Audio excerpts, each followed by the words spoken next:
Hi guys, it's Caitlin from Caitlin and Jazz Books, and today I'm going to be doing my September wrap-up. It's October, wow. Halloween's this month, so I suppose that's exciting. And I actually had quite a good reading month, and I read something else as well, but I don't have that, but that was only like 100 pages. But I had quite a good reading month compared to what I have been having, and I'm really proud of myself, so I'm just going to get straight on into this. So the first thing that I read was Wuthering Heights by Emily Bronte, which I read for school, but then I changed classes, so I'm not even doing this anymore. So I read this for nothing, and I've never been more annoyed. I didn't hate it, I didn't love it. I gave it 3 stars, just because I liked the story, but I had no clue what was going on. I just didn't understand any of this. About a lot of family drama. It's a lot of drama, a lot of people die, there's a lot of marriages. And yeah, there was only like 2 characters that I liked, so. Book number 2 that I read was actually play, and I don't have it. It was like 100 pages, and it was Hedda Gabler by Henrik by Ibsen. 4 stars out of 5. I really enjoyed Hedda Gabler.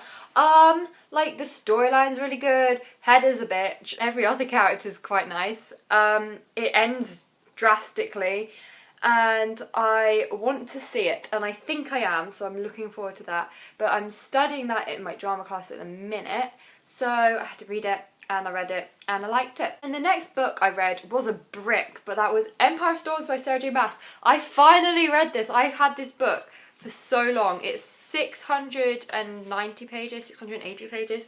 Really long, and I was all caught up, and then Tower of Dawn came out, and now I'm no longer caught up with Sarah J Maas's books. I did get Tower of Dawn, so I'm planning on reading it soon. Again, it's just like, it's the same size as Empire Storms, and I really don't see why it needs to be. I feel like it could have just been like comprised into something a lot smaller. But yeah, I gave Empire Storms 4 out of 5 stars.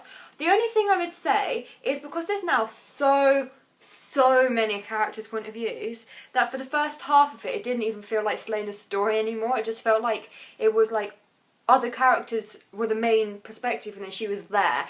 And also, like, she's changed so much. Like, if you look back to the first book and then you look at this one, you're like, is she even, like, you can't tell it's her.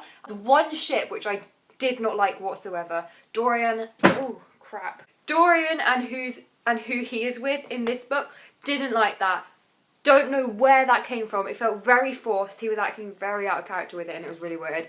But then I liked all the other ships, and the end left on a bit of a cliffhanger, just a bit. Instead of bringing out Tower of Dawn, she brought out the next one of this, because I could happily wait another year for Tower of Dawn, whereas I don't want to wait another year for the next one of this, because let's be real, I'll have forgotten what had happened. The next book was another one that I've had for ages, and I'm so glad that I finally got to it, and that was Cinder by Marissa Meyer, which I gave 3.5 to 4 stars. I liked it, I just had issues with it. Issues like I couldn't picture the story. The plot twist I guessed about 50 pages in, and I was like, if that is what happens, I'm gonna be so annoyed. And then it happened, and I was like, great. I did like the Cinderella aspects to it. Like every now and then you just like, oh cool, Cinderella, great. This is basically about a girl called Cinder, who is a part cyborg in New Beijing, and basically it's sort of like Cinderella, but her sister gets ill and she's blamed for her sister's sickness. So basically she just becomes close to the prince, and there we go. And then the final book that I read this month was one of my most highly anticipated books for this year. I didn't realise it was out in the UK yet, but I saw it when I went to Waterstones, and I got so excited, and that was Alex and Eliza by Melissa De La Cruz. And again, I gave this 3.5 out of /4 stars.